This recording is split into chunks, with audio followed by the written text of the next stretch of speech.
आप लोग देख रहे हैं पास्ट इंडेफिनिट टेंस का नेगेटिव सेंटेंसेस। तो आप लोगों को अनुवाद के नियम को लिखना है या समझना है तो सूत्र पर ही आप लोग सीखना शुरू करिए, क्योंकि अनुवाद के नियम अब हम नहीं लिख रहे हैं, सूत्र पर आप लोगों को समझा रहे हैं कि इसका अंग्रेजी अनुवाद करते समय सबसे पहले कर्ता, इसके बाद सहायक क्रिया के रूप में डिड, फिर डिड के तुरंत बाद नॉट लिखते हैं, फिर वर्ब की फर्स्ट फॉर्म और अंत में कर्म आदि को लिखते हैं। तो चलिए आप लोग थोड़ा समझ लीजिए कि हमें अफर्मेटिव में कोई सहायक क्रिया नहीं मिली थी, लेकिन नेगेटिव सेंटेंस से हमें सहायक क्रिया के रूप में डिड मिल रहा है। तो एक वचन का कर्ता हो चाहे बहुवचन का कर्ता हो, सबके साथ सहायक क्रिया के रूप में डिड का प्रयोग करेंगे। और पहले पढ़ चुके हैं कि जब हिंदी वाक्य के बीच में नहीं शब्द आए तब उस नहीं शब्द के लिए सहायक क्रिया के तुरंत बाद नॉट का प्रयोग करते हैं। तो नॉट का प्रयोग किया गया है बाबू।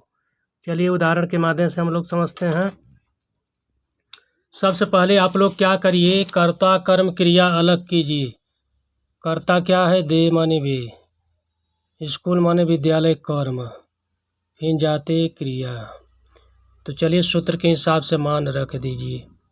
तो सबसे पहले कर्ता लिखिए, सब्जेक्ट माने कर्ता, तो दे माने वे, फिर सहायक क्रिया के रूप में डिड, नहीं शब्द आया है तो सहायक क्रिया के तुरंत बाद नॉट लिखिए। नॉट लिख दिए, इसके बाद वर्ब की फर्स्ट फॉर्म यहाँ से हो जा रहा है नेगेटिव सेंटेंस से।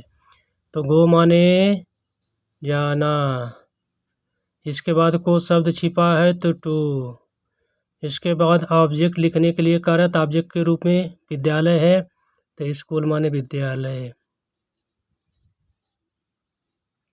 लिख दिए। इसके बाद अगला देखिए, सीता कर्ता, फिर कर्म क्रिया। सीता तो जनबई करते हैं आप, कैसे लिखना है करता है, इसका माने फूड, इसका माने कुक। तो आप लोग मान रख कर बताइएगा कि इसकी अंग्रेजी क्या होगी। धन्यवाद। आप लोग सीखेंगे तभी समझ में आएगा।